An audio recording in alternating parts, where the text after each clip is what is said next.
Sir, Dr. Arun, sir. Shall we start, sir?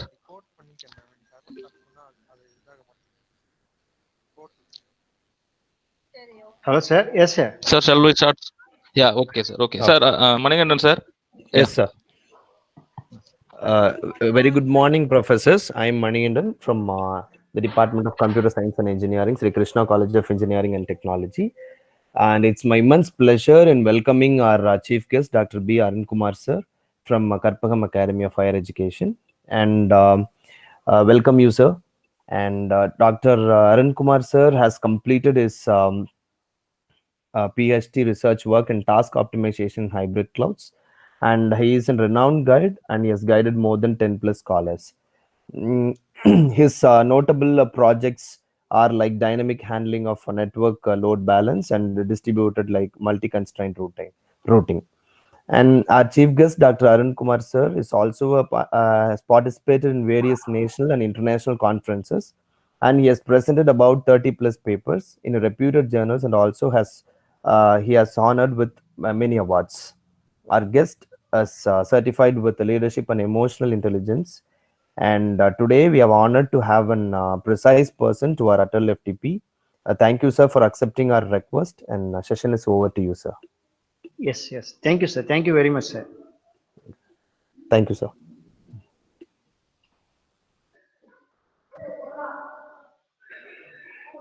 Yes, good morning to everyone.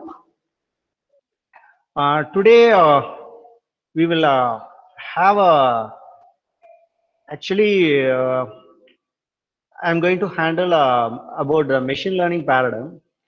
The machine learning paradigm. Let us start with once again. Let me share my screen.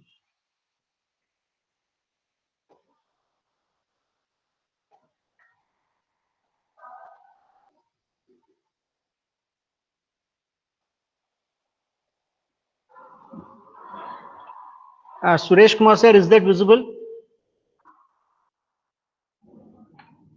Sir, yes, sir. Yes, sir, it's visible. Yes, thank you. Yes, sir. Okay, before getting into the session, can in the chat window, can anyone say what is the difference between machine learning, artificial intelligence, and machine learning? Let me move on to the chat window. In chat window, can anyone guess what is the difference between machine learning and artificial intelligence? You can just give your answers. Just have a try. What is the difference between artificial intelligence and machine learning? Don't be shy that your answers might go wrong or it will be taken otherwise. Just have a try. What is the difference between yes, very good. Machine learning is a subset of artificial intelligence. Yes, yes, very good. Snehal Gandhi. And what about others? Let this be an interactive session. Let this be an interactive session. ML is part of AI. Okay, I'm getting the same answer in different aspects.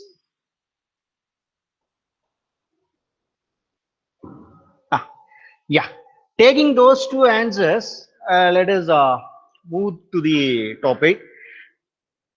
The difference between AI and artificial intelligence and ML. What artificial intelligence?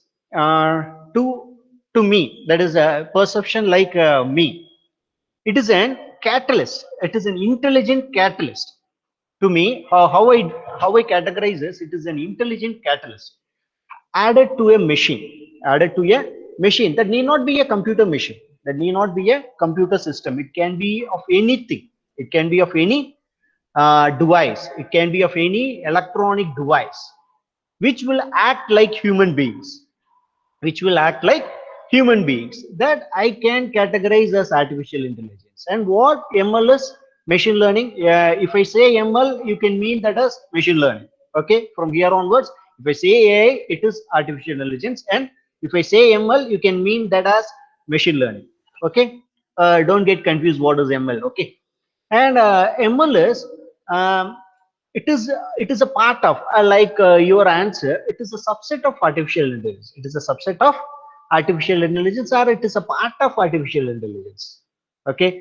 And what it does is it is similar to artificial intelligence. Okay, it is similar to artificial intelligence, whereas it on rigorous training, what it will do is uh, it will improve itself. It will improve itself. I will give you an better examples for this. Okay.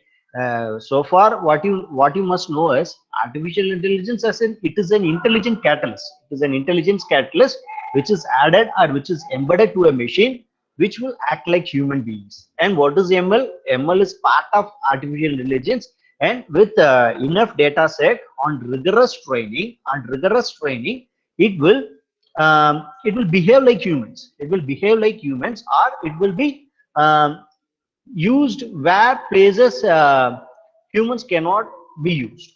Okay. Okay. Let me get into it. What is machine learning? What actually the machine learning is? Okay. Can anyone say what is empirical data? Okay, let me start with what is let me explain you what is empirical data. Empirical data is a data which is acquired after enough experimentation. The data which is acquired after enough experimentation is called as empirical data. Okay. And to my perspective, what machine learning is? Machine learning will make a computer machine capable of independently acquiring the data and embedding knowledge to it. Okay, what machine learning is?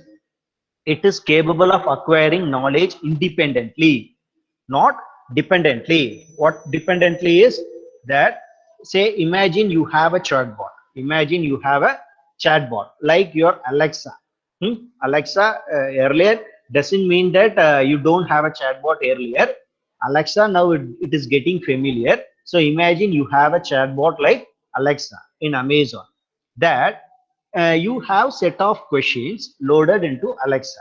Okay, you have set of questionnaire added to Alexa. So if you ask the same question, that the Alexa can answer it.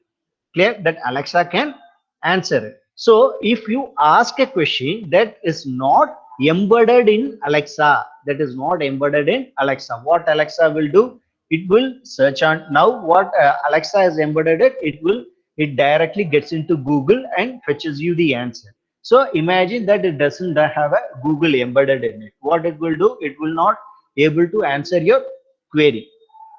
Clear? So in that case, what it has to be done is, if you ask a question that is not embedded in Alexa, so what Alexa has to do? Alexa has to search in the internet and acquire knowledge about the particular question, and it has to add in the set of questionnaire that it has already in it. So next time, if the same question comes from a different person, then Alexa will be in a position to answer that same question. So what happens here? The computer is capable of acquiring the knowledge or acquiring the information independently. Clear? So if that machine is not able to acquire the knowledge independently, what we have to do? We have to have a third party supervisor who have to monitor the question, and if that particular questionnaire is not answered, what the third party has to do? Um, he has to find the answer, find the questionnaire, and find the responsible answer for it, and embed to Alexa. So that is the situation. So in order to avoid that, machine learning is a system which is capable of acquiring the knowledge independently. Okay, and it can embed to it, and if the same question is asked in future, it is capable of answering it without any hesitation. Clear? That is the part of artificial intelligence embedded to a machine learning. Artificial intelligence embedded to machine learning. Clear? Okay. Okay. What is it? Can you guess what is computer chess game? Say, like I said earlier, about Alexa. In case of Alexa, what happens? In case of Alexa, what happens? Say if the questionnaire is not available in Alexa, Alexa couldn't able to answer it. Same way in case of computer chess game. In same way in case of computer chess game, what happens here? If you know all the moves, if you know all the moves that a computer can make, so what happens? Because as a human being, you read all the moves of the machine. So if that particular move is made, what you will do? You can make a counter move. So at any cost, computers cannot win the game. Clear? At any cost, computers cannot win the game. Why? Because you have broken all the codes of machines, right? You have broken all the codes of machine game, chess machine. Okay, chess that is embedded in computer. Clear? So what happens here? So in that case, will it be interesting if you keep on winning the game? Will it be interesting? No, it is not interesting. So what we have to do is, how artificial intelligence comes into play is, what you have to do is, the chess game, if on a particular move, if the chess game got ended on a particular move, if the chess game got ended, what chess game has to do is, it has to, if on a series of defeats, if that happens to be a 10 times or 15 times, so what happens? It knows that it should not do that particular move. It should not do that particular move. So what happens? You should not repeat that. So computer has to learn that, and it should not repeat that in future. Computer should learn that, and it should not repeat that in future. So what happens here? That knowledge is acquired, and it is embedded to the chess game. That knowledge is acquired based on experience, and it is embedded to the chess game. So if it happens to make the, if the user happens to make the same move, then the computer will not do that. So because it has acquired through knowledge. Clear? So if you do that, then the game will be interesting. Then the game will be interesting. The game will not be a static mode. Say, okay, let us make this quite interesting. Now I will show you a better example.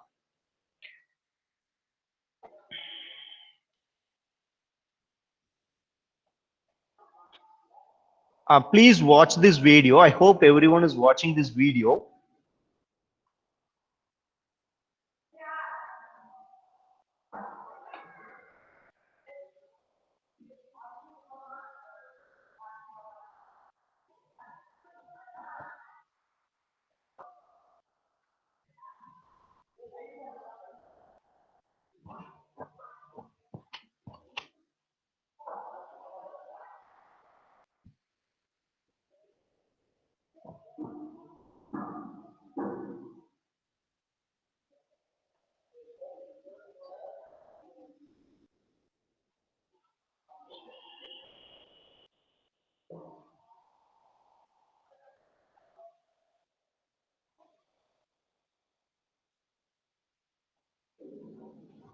Please watch this video.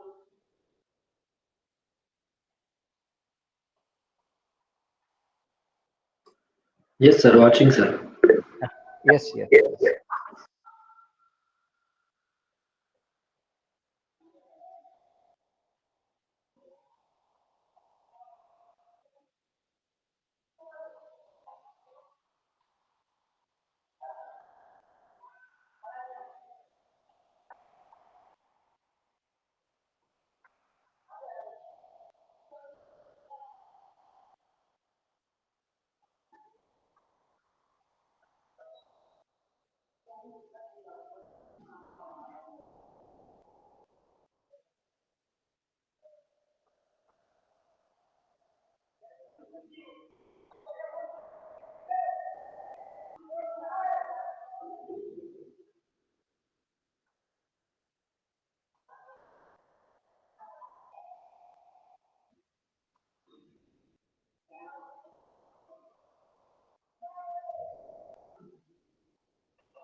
Okay, can anyone say what happens here?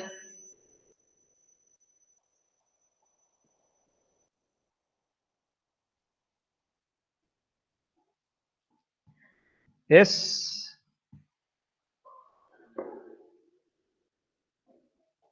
I'm in your chat window. Can anyone say what happens here?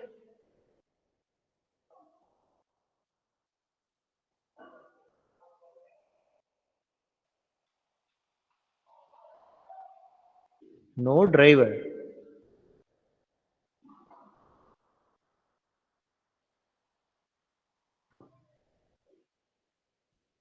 Others? Can anyone say what happens here? Quickly, let me. I have many things to go on.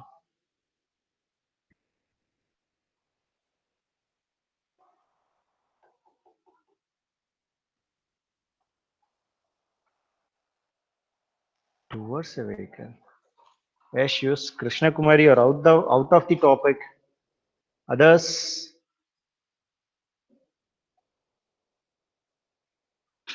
Please be interactive. What happens here? Okay, truck was chasing that bike. Okay, Mama, we are in machine learning. Fight with machine and human. Okay, very good, Suresh Kumar. Yes.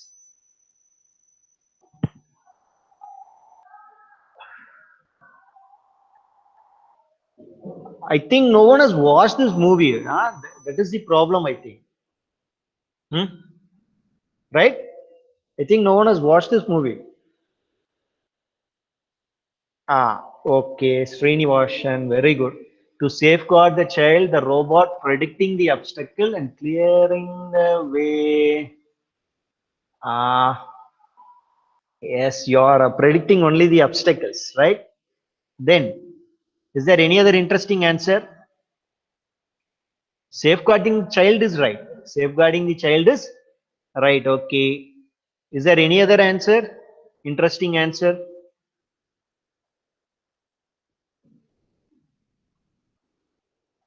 Arnold save a kid from bad guy. Okay, let me explain this. Let me explain this, please. What happens here is that the kid, okay, the kid, you know about, I think if you have watched this film, the movie name is Terminator. The movie name is a Terminator, and it was released in the year 1992. Okay, in that time there was no. Do you agree that at that time there was no artificial intelligence and machine learning? Do you agree me?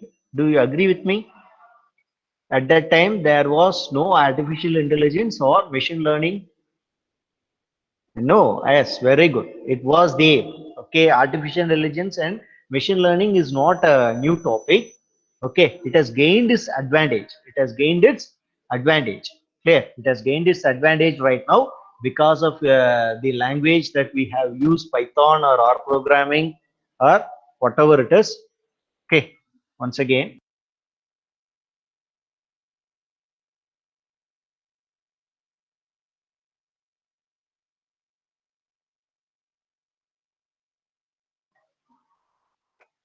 Ah, okay. At that time also, artificial intelligence and machine learning was there. Okay, let me get into the topic which I showed you, or which the movie which I shown you. That the robot which is trying to kill, um, the Skynet will take over the entire world. Skynet is a name, which is a hub, which is a machine-oriented power, which will take over the entire world, right? And what this kid will do is will act as a resistance to Skynet. In future, that particular kid, will act as a resistance to the Skynet. That after 25 years, the Skynet, the kid will act as a resistance to that particular Skynet. So the machine is predicting the future. So if you kill that kid now, then there will not be any resistance for Skynet in the future. That is why a machine is sent to terminate that particular kid, and there will be a good Autobot also. There will be a good Autobot, and that is trying to prevent the termination of the kid. Okay, that is prediction analysis. That is prediction analysis. Then the name of the kid is John Connor. Okay, the name of the kid is John Connor. You don't think that it was a myth. Okay, don't think that it was a myth. What that machine able to do is, the machine able to, among the world population, it could able to predict accurately that this particular kid is going to act as a resistance for Skynet. So it has sent a machine from future to terminate the particular kid. Okay, that was the theme of the movie. Clear? Clear? I think now you're clear. There was a prediction analysis that has been taken place over there. There was a prediction analysis taken part over there among the world population. Imagine how much the world population is. You could not imagine what the population of India is. Registered Indian population. Imagine among the world population that the particular kid is going to act as a resistance for Skynet. So that particular, in future, the machine has sent to terminate the particular kid. Okay, if you watch that series of movie, you could see the name John Connor will be repeated. Okay. Okay, now you're clear. I think now you're clear.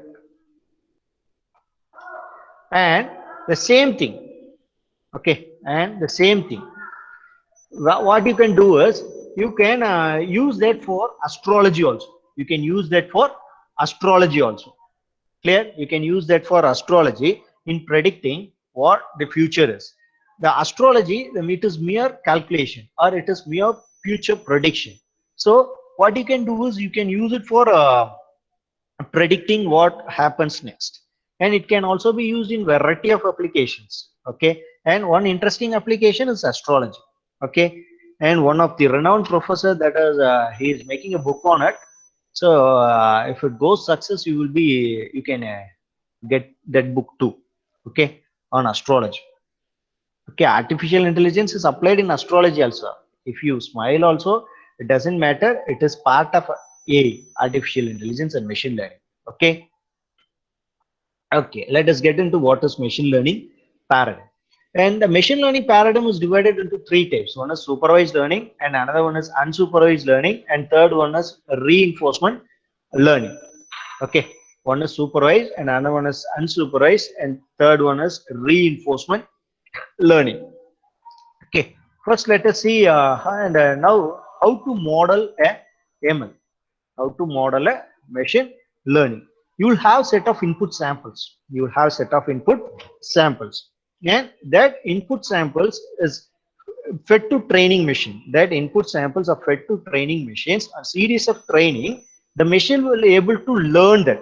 As I told you earlier, you will have set of inputs, and that set of inputs are fed to training model and training machine, and on series of training, the machine could able to learn that. Okay, and what is supervised learning? What is supervised learning?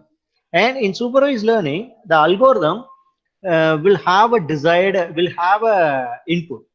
Say if I say 1, I will have 1 as input. I will know the input, and I will know the output also. I will know the output also. Okay, and what the output should be, that I will know already. So that is supervised learning. Say for example, if if I use in case of imagine that you are in a facial recognition. Imagine that you are standing before a biometric, that you need to be recognized by that particular machine. So what happens? You will be fed in different ways. You will be fed in different angles to the machines. That whatever the angle, if you show your face, what happens? That machine able to recognize it. It is a part of machine learning, that how quickly the machine could able to recognize you. Okay, that say myself Arun Kumar, the output should be Arun Kumar. I have the input Arun Kumar, and output also Arun Kumar. Will is that Arun Kumar? That is the question. I have the input, and output is that Arun Kumar.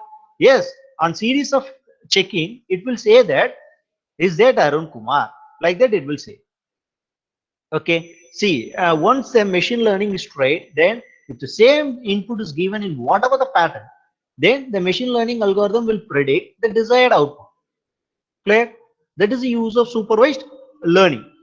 Okay, let me show you an example for this. Say, see here. See here, the duck. There are two types of ducks, and rabbit, and and a small rat in it. And if I'm going to train, these were the input samples on supervised learning. It will on a series of training, it will say whether it is a duck, whether it is not a duck, or what animal it is. Like that, the machine is trained. So if I give the input on whatever the pattern, it will say it is a duck. Clear? And what are the, and these were some of the applications. Now don't restrict this. These were some of the applications of supervised learning, and it is used in sentiment analysis, and it is used in recommendations, and it can be used in spam filtrations, gene expressions, recognitions, and medical field. What sentiment analysis is based on, like you will be feeding your data in a social network, you will be tweeting frequently, or you will be giving comments. Based on the comments and based on the tweet, we could know what is the actual theme behind the tweet, and the recommendations. Okay, like whether you want to buy this or not, whether you can play the game, say based on forecasting, or based on future predictions, that whether I can play the match or not. Like that, you can have you can post the recommendations.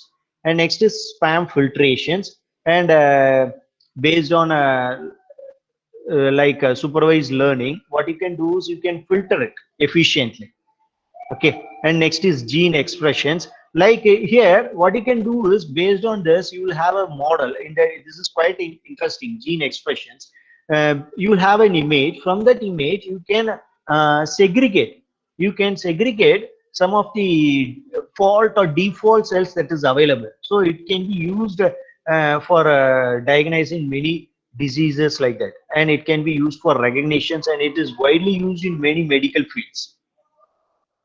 Clear?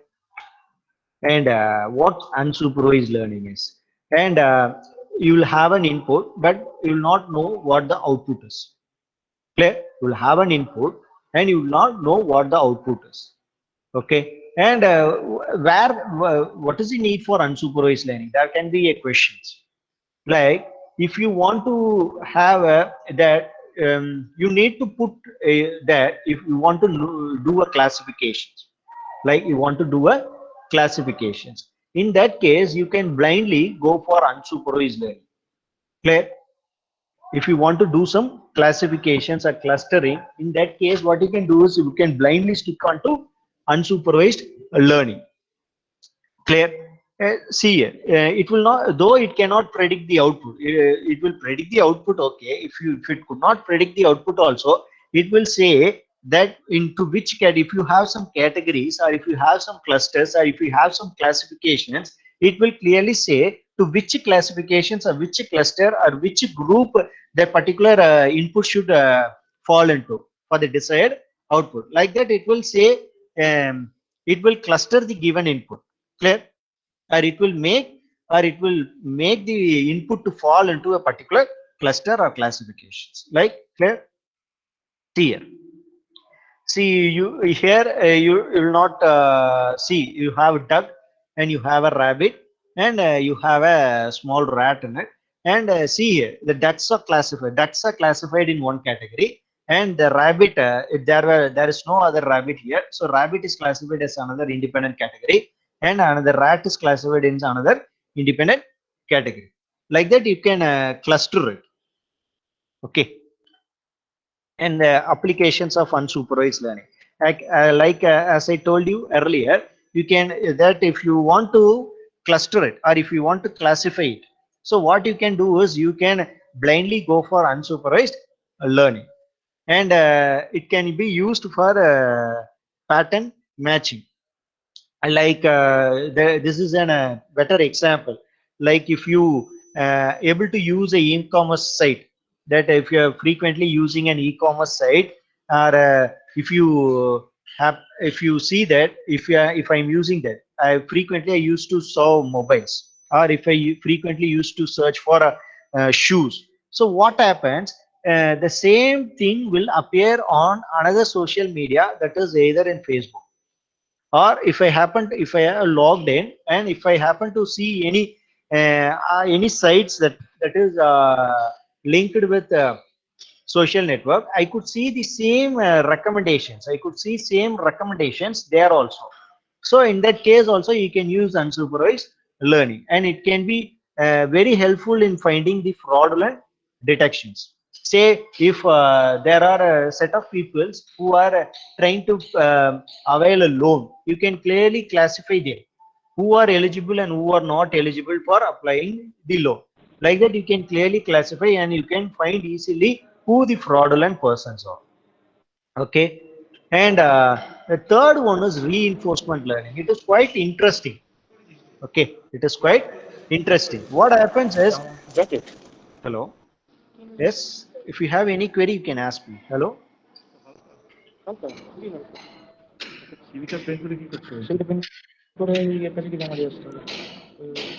hello, yes.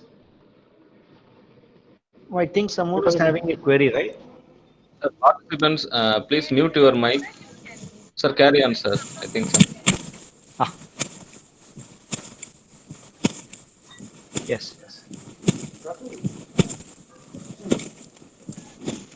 Yes, and third one is reinforcement.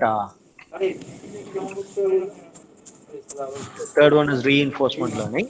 And here in reinforcement learning, it is quite interesting. The input is not static and output keeps on changing.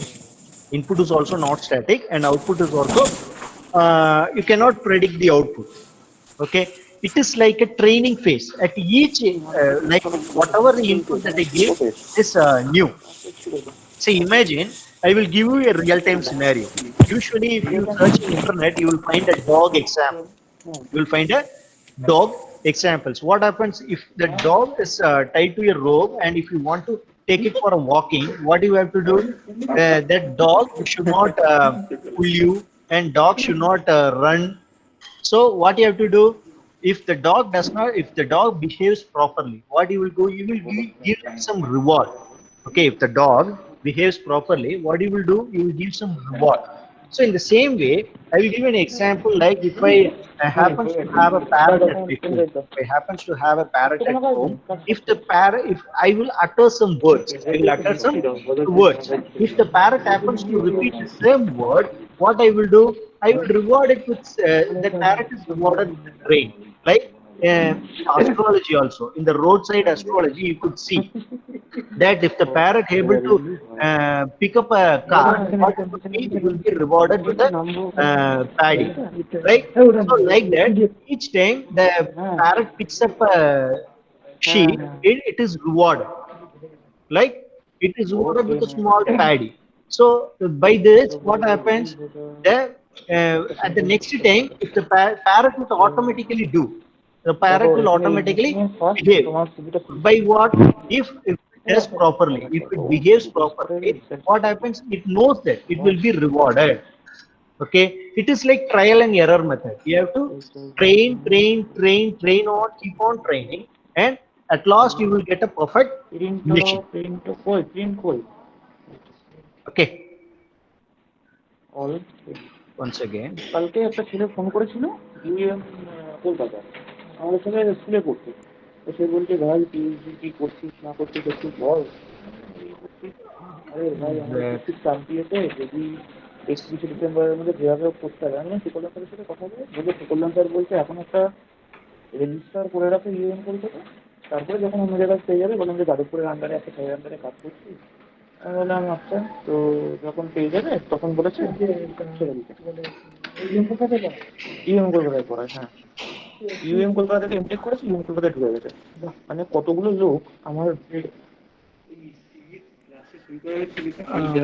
Suresh Kumar sir, inform that I am a CTR. I Suresh hereby Kumar sir, declare are you that there? all the details furnished above are false Yes, and sir. is based to my knowledge. Suresh Kumar. Declare that Sir, just a Sir, minute. you can Yes, make sir. a Sovic ball. all the details Yes, sir. We are doing, sir. furnished Yeah, we above are doing. Yes, we are doing, sir. Okay, sir. Okay, sir.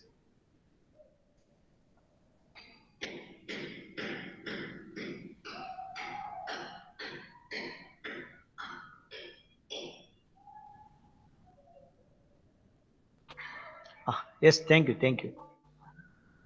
Yes, sir.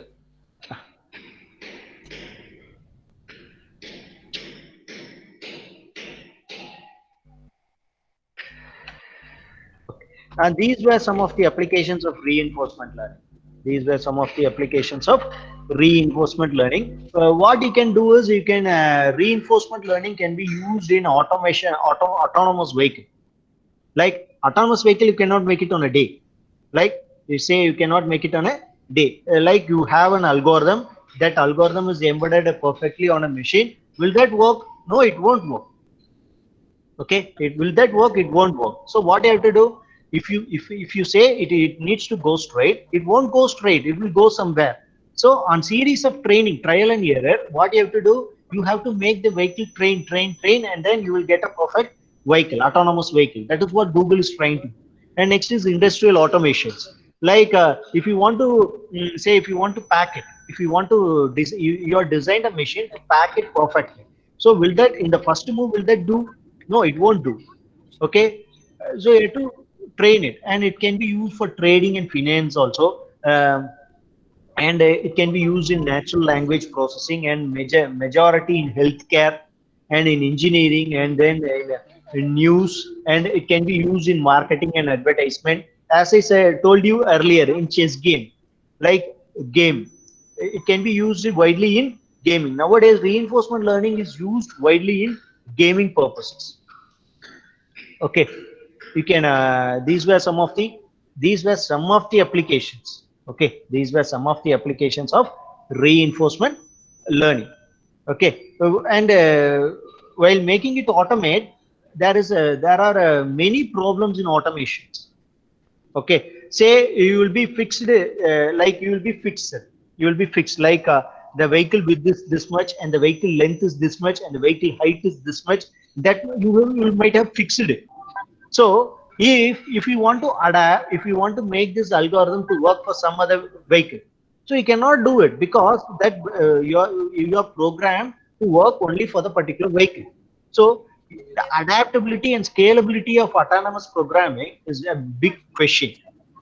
So if you able to switch the same algorithm to a new vehicle, or if you switch the same algorithm to another vehicle that is of different width, different height, different length, so what happens? Will my algorithm work? That is a big question.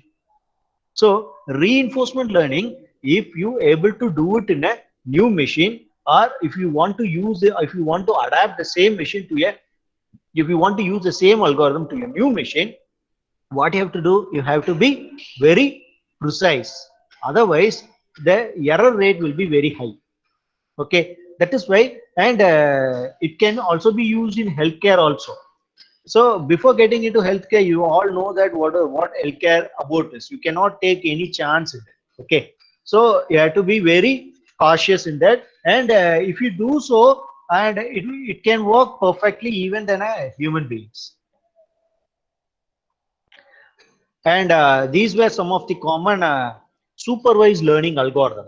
And first one is nearest neighbor. You will be knowing that in K nearest neighbor, it can be popularly called as KNN algorithm.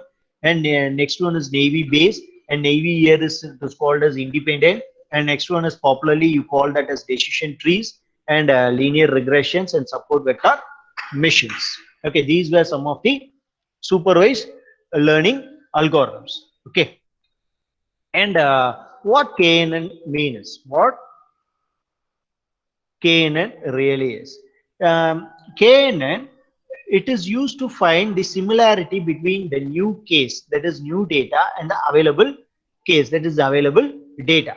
And if I able to put, if I able to, if say, like I told you earlier, if I want to have, that is that is completely different, that is reinforcement learning, where if I want to have a new data, like that the particular data, where it will fit in, whether it will fit in, say if I have two classes of a category, that is class A and class B, so which class it belongs to, so which class it belongs to, whether it belongs to class A or whether it belongs to class B. So that is a big question.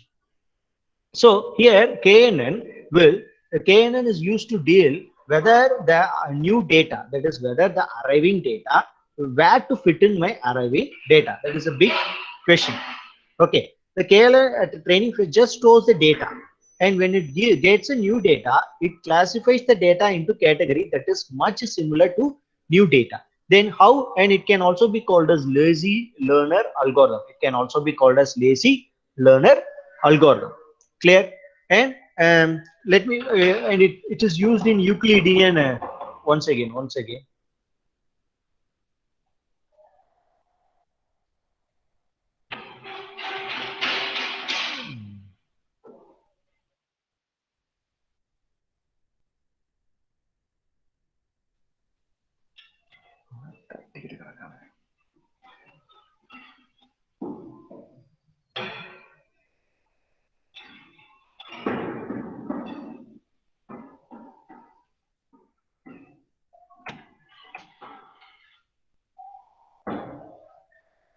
Okay.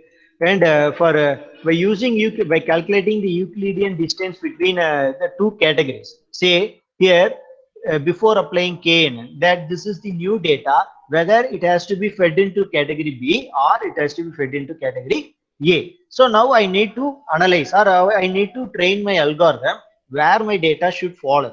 So I need to analyze where this data should be, whether it should fall in category A or that whether it should fall in category B. So in order to find that, I'm going to use an algorithm called, I'm going to use a formula called as Euclidean distance. By applying this Euclidean distance in an open space, I could have a space like this. So whatever, by calculating this, whatever the value that is nearer to this, that is near to this space, I am going to pull this, say for after calculating this in category A, for new data, I found 3 neighbors, and for category B, I found only 2 neighbors. So obviously, this new data will fall in category A. Okay. And see, next one is Navy Bayes. The Navy Bayes, it is used for a probabilistic machine learning. It is a probabilistic machine learning model, and it is an independent predictor. What happens here is, say this one X is called as futures. In simpler words, what you can say is, if you how your data will be, all your data will be in the form of rows and columns. So what happens in row is the data which we enter, right? Row is the data, that is cell, the data which we enter. And what about X? Here I'm calling it as attribute or column. So that column determines, say name, say if the column name is name, a student name. So what that entire column will contain, in each row it will contain only the name of the student. Clear? So here it will be called as features. Here it is called as, in Navy Bayes, it is called as features. So where it can be used there, where this can be used, Navy Bayes can be used for future predictions. The Navy Bayes can be used for future predictions. Say for example, the classic examples which you get through internet is whether the match will happen or not on a particular day. The match will happen or not based on the historical data or the data which we have for future 5 or 10 days later. Like this, you can predict it. And later you could find that this features in the denominator which is common. Okay. And next is your decision tree. And decision tree, you all know about the decision tree. You all know about what is a tree. You have a root node, and you have either left child or right child, like that. And if that child doesn't have any further child, if that particular child doesn't have any further child, you can call that as a leaf node. Okay, you can call that as a leaf node. What is leaf node? Is leaf node doesn't have any child nodes, right? Okay, here how you are determining is based on that particular node. At that the node root node which we stand will have an embedding decisions on it. Based on the decisions, you have outcomes, and the outcome is reflected at the leaves. Outcomes are reflected at the leaves. Okay, and more importantly, it can be used for both classification and regressions. The decision trees can be used for both classification as well as in regressions also. And based on the decision at each node, you will have some decisions. So each decision or each outcome can be classified. Okay, either yes or no, or whether you can do that or not. Like that, you can classify it. You can classify the data based on the decisions applied on a particular node, and that will be considered as outcome at each node. Clear? And next is your linear regression. A linear regression, for example, at any point in time, as a data analyst, if you want to become if I want to become a good machine learning, you should use this formula: y equal to mx plus b. Y equal to mx plus b. Without knowingly or unknowingly, what you will do, you might have used y equal to mx plus b. Okay, and that is called a simple regression. And what is the use of linear regression? Linear regression is used to find it is used to predict the output of continuous data. It is used to predict the output of continuous data. What happens? I will give you an example for simple regression. Say I am going to predict the output for radio sales. I'm going to predict the output for radio sales. That is a simple regression. Here the variable is single. Here the variable is single. What that variable is? Radio. Clear? And what is multivariable regression? What is multivariable regression? Here the variable will be multivariable. Here the variable will be multivariable. Instead of radio, what I will have? I will have radio, I will have TV, I will have washing machine, or whatever it is. So if the variables are different, in that case, if I want to predict it, what I can do, I can use multivariable. If there are more than one variable, what I should do, I should use multivariable regressions. Clear? And if I want to predict for a single variable, what I can do, I can use simple regressions. Okay. And next important thing, interesting thing is support vector machines. And support your decision tree. What you can do is here also in support vector machines, you can use it for classification as well as for regression challenges. And what is the use of support vector machine is it is widely used in medical fields. Support vector machine is widely used in medical fields. That whether a person is affected, will it be affected by cancer related, all the cancer related issues will have a support vector machines. You have a data, you have a multivariable data. In that, you need to classify if I have a cancer image, I need to classify I need to classify the affected part and non-affected part. Okay, I need to classify the affected part and non-affected part. So what support vector machine will do? Support vector machine will play a major role in classifying the affected part from non-affected part. So it is widely used in medical related applications, especially in case of cancers. Okay, especially in case of cancer cells. So it uses thumb rule. To divide the affected and non-affected parts. Okay.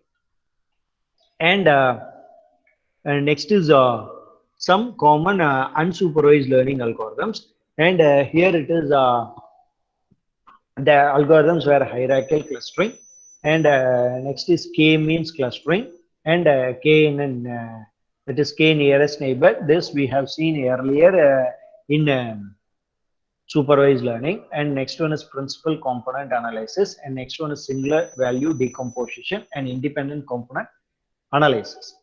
Okay, and these if I say unsupervised, you can blindly say it can be used for classifications. You can blindly say that it can be used for classifications or clustering. Okay, first we will see what is hierarchical clustering. Here you will not, like I told you that in unsupervised you don't know what the data is, what the input data is. Like I told you that say Arun Kumar, I have Arun Kumar. Okay, Arun Kumar, if it is fed in different ways, you should say it is Arun Kumar. You know that it is Arun Kumar, right? In hierarchical, you will not know it is Arun Kumar. You will not know it is Arun Kumar. Where I can use there in hierarchical clustering, where I can use this hierarchical clustering. Say you can use it in many ways. Okay, one the major problem is it can be used in tailgating problem. You know about tailgating, right? Where one person will gain access, the other person will with the gain of that particular person, everyone will get it.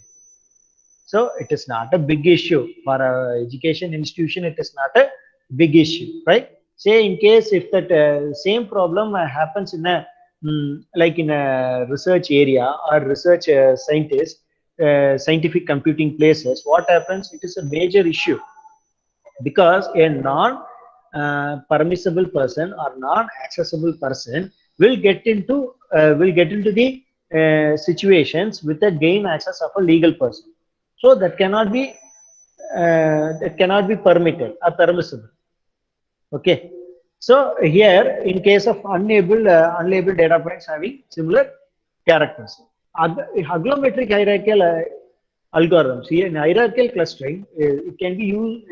Two algorithms were used. One is agglomeratic hierarchical algorithms, and another one is divisive hierarchical algorithms. What agglomeratic hierarchical algorithm will do is it will consider each unlabeled data as an individual cluster.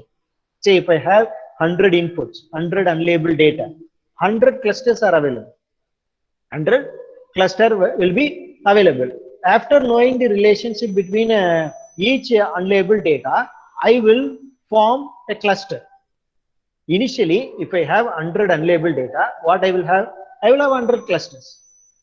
I will not worry about it. I will have 100 clusters. Or I will have 100 hierarchy clusters. So after training, after using agglomeratic hierarchical algorithm, after rigorous training, I will identify the relationship between one unlabeled data and another unlabeled data, and I will start grouping it.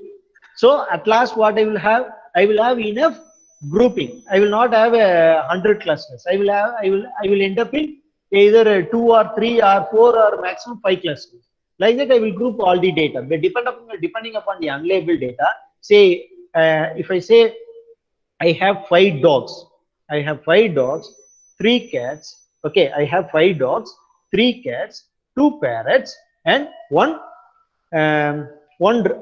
rat. Okay, what happens here? Here I have initially I have 10 clusters. Here initially I have 10 clusters. So by identifying the relationship between unlabeled data, what I will do? I will group. So after that, after grouping, what I will have only 4 groups here. Okay, this is the use of agglomeratic hierarchical clustering algorithm. Next is divisive hierarchical algorithms. Here what happens is instead of in agglomeratic, what happens is I will consider each unlabeled data as one cluster. If I have 100 data, I will have 100 cluster. In divisive hierarchical algorithm clustering, what happens is here first I will cluster the data. Whatever the data, I will cluster. Instead of 100 clusters, here what I will have is I will have only one cluster. Okay, here what I will have is I will have only one cluster. After rigorous training, all unlabeled data in the cluster will be started dividing. At each training, what I will do, I will get some interesting relationship between unlabeled data. So at last, what I will do, I will end up in a group of clusters. Okay. What is the main difference between agglometric and divisive is, in agglometric, each data is considered as a cluster. In divisive, the entire data is considered as cluster. Okay. Here in agglometric, what happens? That the data, after finding the relationship, it is grouped. Here in the cluster, inside the cluster, by identifying the relationship, it is considered as another cluster. Okay. Say if first I could identify there are 2 dogs in a cluster. I could identify 2 dogs in a cluster. What I will do, among the cluster, I will split the 2 dogs and I will put into another cluster. Now, if I happen to find a new if I happen to find a dog in the main cluster, what I will do, I have a cluster which is having 2 dogs. So what I will do, I will pick that dog and put into that among 2 dog clusters. Now what happens here? Now it will have 3 clusters. Clear? This is how your divisive and agglometric works. And next is your k-means cluster. Here the data that is unlabeled data is groups the unlabeled data set into different clusters. Okay, it will group the unlabeled data into different clusters, and each cluster will have a centroid. And based on the centroid, what happens is, say you are grouped that unlabeled data set by checking the centroid data. It is by identifying the closest center, the data is further clustered. So at last, what you will do, by identifying the data with the centroid, you will have, on repeated iterations, you will find a cluster which will end up in a meaningful. Okay, initially the clustering is not meaningful. Okay, initially the clustering what you will make is not meaningful. So first what you will do, you randomly pick a centroid. You will assign a centroid. Okay, doesn't that you can pick any value. You can pick up any value. That value can become a centroid. Okay, based on that centroid point evaluate, based on that centroid data, you will assess the relationship between all the data inside the cluster. So what happens, based on the centroid value, that say if now the picked centroid is dog and available data in the cluster is cat, so that will not match.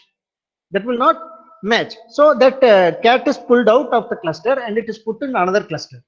Okay, and now there is another dog. So what happens, the centroid is also dog and the data which is available in the cluster is also dog. What happens, that dog is maintained here, and next comes rat. What happens, rat and that centroid dog doesn't match. So what happens, it will be moved on to another cluster. Like that, what will happen, initially you will not have any meaningful cluster here. So after repetitive and iterative process, what happens is, it will end up in a meaningful cluster at last. This is quite interesting. What happens here is, it is principal component analysis. Where I can apply principal component analysis? Next big question is, where can I apply principal component analysis? And the main, you can see by this slide, you can see this, it is used for dimensionality reduction method. It is used in dimensionality reduction method. So if my data set is large, if my data set is large, if my data set is large, I need not use the entire data. I don't want the entire data itself. I don't want the entire data for computation. So what I want to do, I need only the important data, or I need only the relevant data for my computation process. Okay, say for example, I will tell you an example. Say in the Coimbatore region, I need to identify who are the people eligible for voting. Who are the people eligible for voting. So what I will do, who are the people? First, I need to what I need to identify who are the people eligible for voting. And here my main task is among the eligible voters, who are male, who are female, right? Who are male, who are female. How many are male? How many are female? So there is no point in analyzing the entire data of Coimbatore. Okay, there is no point in analyzing the entire data of Coimbatore. There is no use. First, you need to identify what you need to identify. You need to split the category. What you have to reduce the data.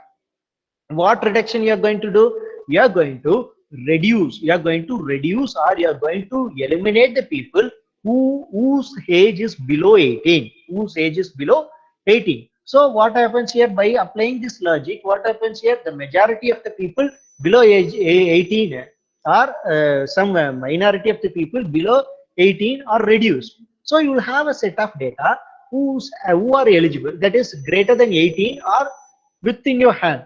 So now what you have to do? Now you have to, now your task is simple. You can clearly segregate and find how many male are eligible for voting and how many female are eligible for voting. Okay, by this dimensionality reduction, what you can do is you can reduce the data. Okay, you can reduce the irrelevant data. You cannot say the data is irrelevant. Once again, whatever the data gathered, it is quite important. Okay, you cannot say the data are irrelevant. You cannot say that. Okay, now your point is you need to reduce. You need to reduce so that your algorithm can perform well. Okay, you cannot say the data is irrelevant. In some cases, you cannot say. You can say the data is irrelevant, because why I want to say, why I want to stress is, you cannot say that data is irrelevant. Why? Because is after pre-processing. Okay, after pre-processing, only you can perform your analysis part, or you can apply your machine learning algorithm. Before pre-processing, if you are applying any machine learning algorithm, then your result prediction or result analysis is of no use. Clear? So you cannot say the data is irrelevant. You cannot say the data is irrelevant. Why? Because it's only after pre-processing. That is, in pre-processing itself, you will say, you will eliminate all the noise, or you will eliminate all the irrelevant data. You will eliminate all the wrong data. You will eliminate, or you will fill all the non-filled data. After completing all those processes only, you should come for analysis, or you should apply a machine learning algorithm. So without that, you can now at that here you cannot say the data is irrelevant. Okay, all the data are relevant, and you should apply a common, or you should apply a useful dimensionality reduction in order to make your algorithm to work better, in order to achieve a better results. Okay, this is the work of principal component analysis. And next is your singular value decomposition. And the singular value decomposition here, and here say, I hope everyone might have used that is images. You might have used images, right? And what is the end result of images? End result of images can be plotted as plotted in matrix form, right? End result of matrix is end result of images is plotted in matrix. Say if I am using an image, that result might be a 9 by 9 matrix, or 12 by 12 matrix, or 36 by 36 matrix. Okay, like that I will have a huge values in the matrix. Can I use that matrix to solve it? No, I cannot use. I cannot use all the rows and columns. So what I have to do? I have to reduce a matrix into a singular matrix. Okay, I have to reduce a matrix to a singular matrix. Okay, that is called as unit vector. That is called as unit vector. Say if I have 1,000 images, what I will have? I will have 1,000 unit vector, right? If I have 1,000 images, what I will have? I will have 1,000 unit vector, right? So by using this, you can do here here the data is not decomposed or data is not reduced. Okay, here you're decomposing the matrix. Okay, you're decomposing the matrix because here images will be mainly dealt in the medical field. There you cannot take a chance like I could remove this pixel, I could reduce this pixel. So like that you cannot do it. You cannot take a chance because the accuracy of the results will be greatly degraded. So what you have to do is you have to convert the matrix into a unit vector so that it can be used for if I have 1,000 images, I will be having 1,000 unit vectors, and it can be used for calculations, and it is very useful in improving the efficiency of the matrix also, efficiency of the algorithm also. Say A equal to U as V the transpose. Okay, A is m by n matrix and U is m by n orthogonal matrix, S is n by n diagonal matrix, and V is an n by n orthogonal matrix. Imagine what I told you, that if I have a matrix, if I have an image, what is the end result of matrix? You cannot take no other database can hold the image directly, right? No other database can hold the image directly. Okay, so what you have to do, you have to convert the matrix in a form, convert the image in the form of matrix, and you can use it. Okay, and if it is a m by n matrix, that cannot be used directly. So what you have to do, you have to convert the m by matrix into a single unit vector matrix, right? And next is your independent component analysis. Okay, and as I told you earlier, all your unsupervised learning can be used for what? It can be used for classifications, right? It can be used for classifications. So here what I want to do, here it is independent. Like your principal component analysis, it is entirely different from principal component. You can compare independent component analysis and principal component analysis, where in principal component analysis the data, the metadata data is dependent on other data. In order to achieve the results, the data is dependent on other data, whereas in independent component analysis the data is not dependent, it is completely independent. Say for example, say I want, if there are 100, if there are 20 people and 20 people are speaking simultaneously, what happens? I want to separate each people's voice. I want to separate each people's voice because each people is speaking simultaneously or independently. So in that case, I can use the independent component analysis to split the signals, split the voice of individual speakers, right? And next, these are some of the reinforcement learning algorithm. The first one is Q learning, and next one is temporal difference. Okay, and first is you can take actions based on current state, based on the reward, improve the action table in the Q table. Okay, that is Q table is often improved. Okay, what is Q learning? What is, once again, let me hear, it is very noisy. Once again.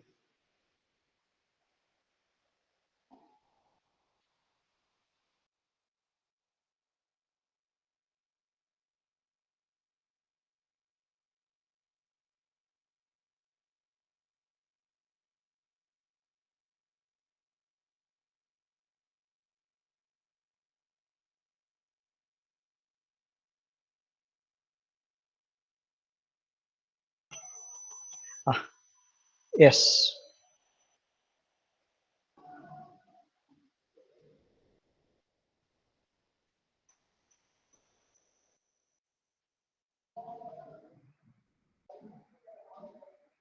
Now you can hear me, right? You can take actions based on your current state. Okay. You can say if I were based on the current state. Okay, based on the current state.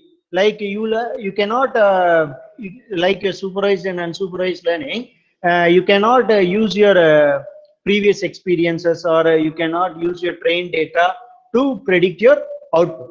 Okay, say now in Q learning what happens is, you will be doing something for something. What happens now? So that is taken as input. So that is taken as input, and it is being um, updated in the table. That is Q table. So if something happens, so what happens? Since it is being updated, because you cannot predict it, here you cannot predict on your previous data, only on the current state of action your happenings can be recorded, and it will be and the actions will be taken. And for the current consequences, it is being updated in the Q table. Okay, based on the updation in the Q table, it is being learned frequently. And next is your temporal difference.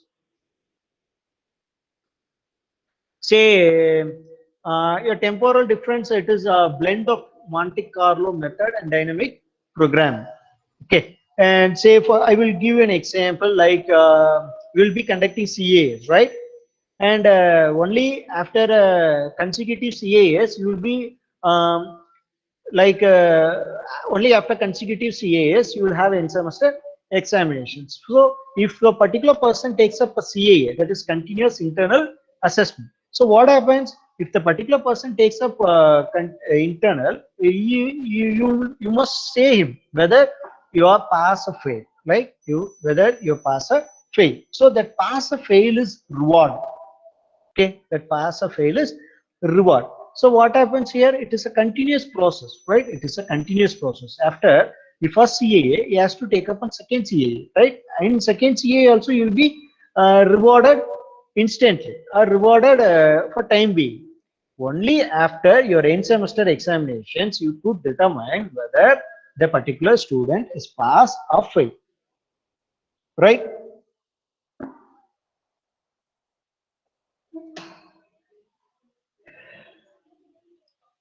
Okay.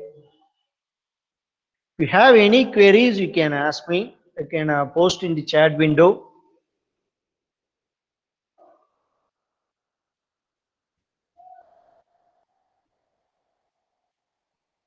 If you have,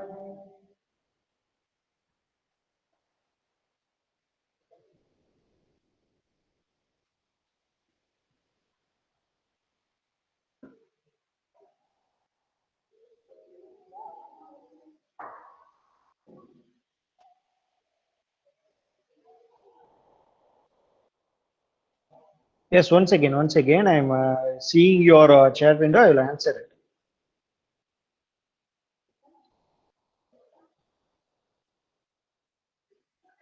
And can anyone say what will be the if Newton is alive today? What will be the fourth law of motion?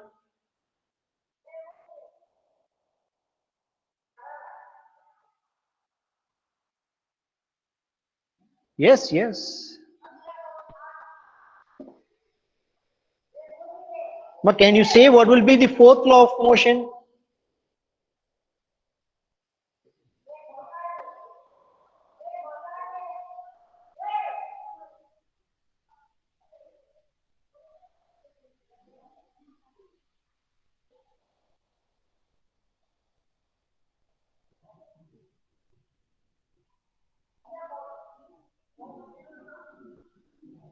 What will be? Can anyone say what will be?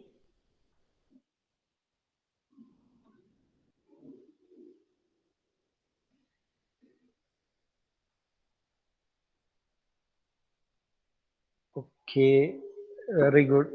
For every action, there will be equal amount of data. Actually, the first three laws, were applied only to machines. First three law of motions were applied only to machines. Right? Am I right? First three laws of motions were applied only to the machines, right? and there is no human being involved, right? There will be no human being involved. If if I talk about human beings motions, if I talk about human beings motions or actions, then it will be considered as a fourth law of motions. Okay, it will be considered as fourth law of motions, for because first three laws only deals with the human beings. No, the first deals only with machines, not with anything related to humans. Okay, and the fourth law will be dealing only with human beings. Okay, now we are in that era, right? And because you can, has anyone used Hadoop infrastructure? Has anyone used Hadoop infrastructure? Hadoop architecture, installing single node, multi-node.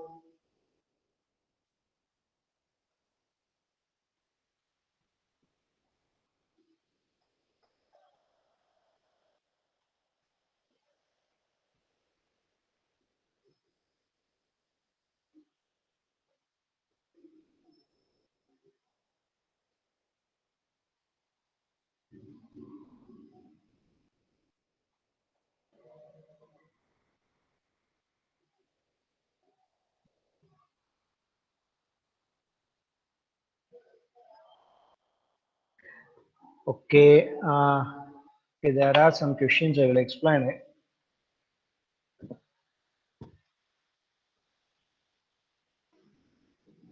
Is reinforcement learning same as semi-supervised? No, no, no, no, no. You cannot, semi-supervised learning. What semi-supervised learning is, it is a combination of both supervised and unsupervised. You can use both labeled and unlabeled data, semi-supervised. The reinforcement learning is that it can be used like by learning, um, that is, if you use some unlabeled data or if you use some current situation data. In a semi-supervised learning, what you will do is you will have labeled and unlabeled data, whether it can be a experience data or it can be an historical data. But when it comes to reinforcement learning, you will have only the current scenario data. You will have only the current scenario data. Clear, Anita? And another question: can we have supervised learning for signal processing? Yes, if you know the signals, you can directly, because if you have MATLAB, it is quite easy. You can do it. If you know the signal, you can use supervised learning. If you doesn't know the signal, what signal you're going to separate it, in that case, you can use unsupervised learning. You can do it. Still, you can do it.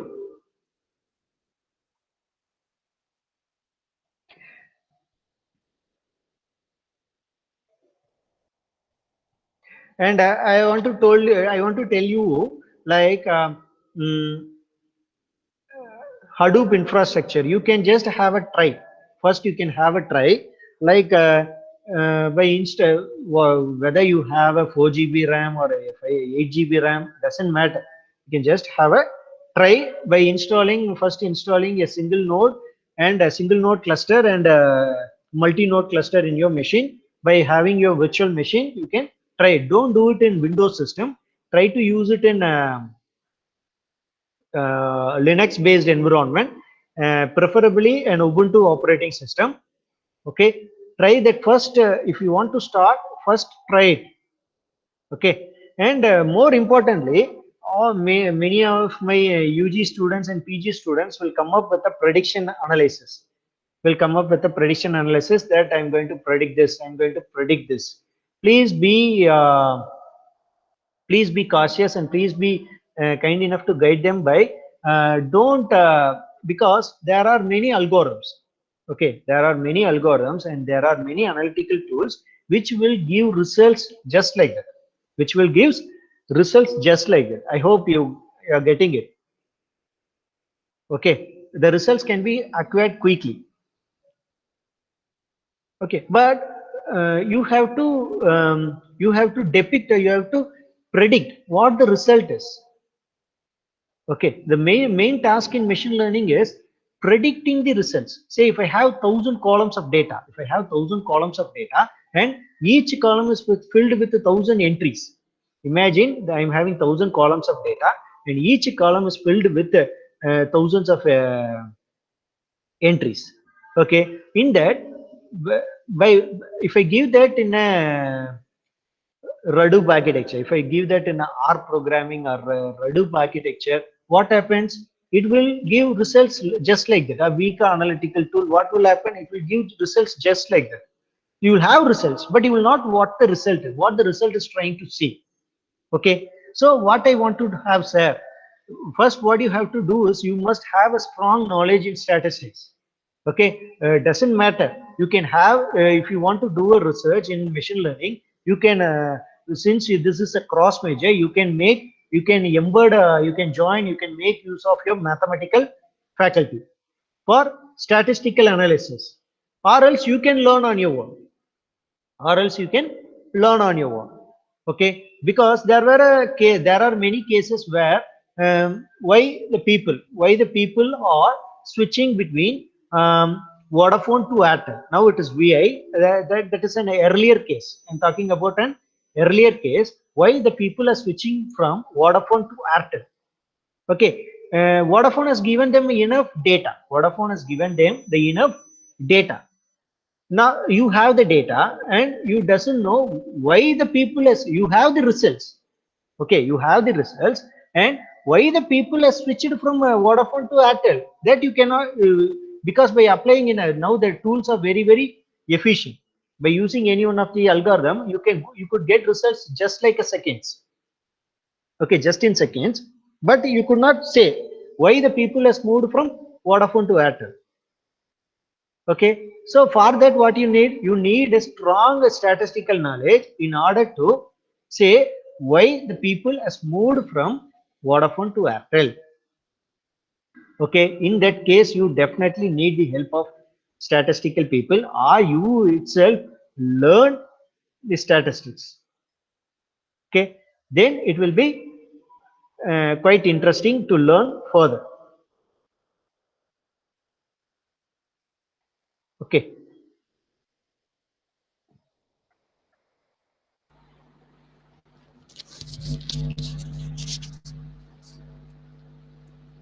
Sir. Sir. Okay, sir. Sir, just a minute. Sir, Manikandan, sir. Manikandan, sir. Sir, yes, sir. Yeah, so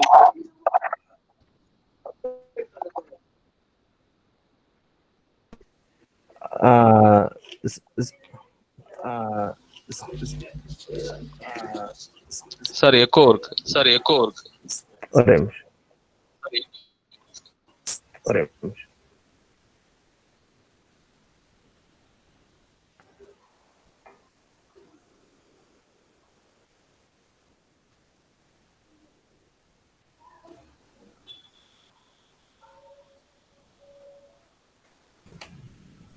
Is it okay, sir, now? Yes, sir. Okay. Sir, thanks a lot for your wonderful note and session, sir. It was a great session that we had regarding learning concepts in machine learning. We have learned a lot. Thank you so much for your valuable time, sir. Thank you so much, sir. Thank you, sir. Thank you. Thank you. Sir, thank you, sir. Thank you, sir. Yes, sir. So the participants, the next session will be 2 o'clock. So we will meet again. Thank you.